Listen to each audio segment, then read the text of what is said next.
இப்போ இருக்க ஆஸ்திரேலியன் டீம்ல one of the most destructive player யாருப்பான்னு கேட்டா, அதுவும் முக்கியமா T20 ஃபார்மேட்ல யாருப்பான்னு கேட்டா, நம்ம சொல்றோமோ இல்லையோ ஆர்சிபி ஃபேன் சொல்ற ஒரே வார்த்தை டிம் டேவிட் தாங்க. மும்பை டிம் டேவிட் ஒரு மிகப்பெரிய ரெக்ரெட் நினைக்கிறேன். அவர்னால தான் இப்போ ஆர்சிபி இந்த அடி அடிச்சு ஃபைனல்ஸ்லயும் கொளுத்தி விட்டானுங்க. இறங்கிலாம் வர மாட்டாருங்க, நின்ற இடத்துல இருந்து கத்தி தான் வறந்து போயிரும். பால் ஸ்டேடியம் விட்டு வெளியே அடிக்கிற சிக்ஸ் எல்லாம் 85 மீட்டருக்கு மேலதான், 100 மீட்டர்லாம் அசால்ட்டா அடிக்கிறா. இப்போ ரீசெண்டா சவுத் ஆப்பிரிக்கா சீரீஸ் நடந்துச்சு நண்பர்களே.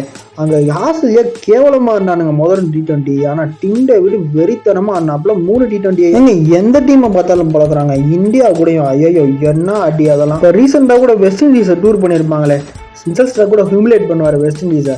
அந்த சீரீஸ் கூட ஒரு மேட்ச் கொளுத்துவாங்க. இவங்க அப்பா ஒரு சிங்கப்பூர் இன்டர்நேஷனல் கிரிக்கெட்டர், இவரும் சிங்கப்பூருக்கு ஆடி இருக்காப்ல 2019 வேர்ல்டு கப் குவாலிஃபயர்ஸ். ஆனா தலைமை ஆஸ்திரேலியாவுக்கு மூவ் ஆகுறான் 2022 T20 வரான் ஆஸ்திரேலியா. எனக்கு தெரிஞ்சு கிட்டத்தட்ட எல்லா T20 லீகும் ஆடிட்டான். எல்லா T20 லீக்லயும் வெளுன்னு முக்கியமா ஆர்சிபி நண்பர்களே, உங்களை எத்தனை மேட்ச் காப்பாத்தினா மறக்காம கமெண்ட்ஸ் லீவ் பண்ணிட்டு போங்க.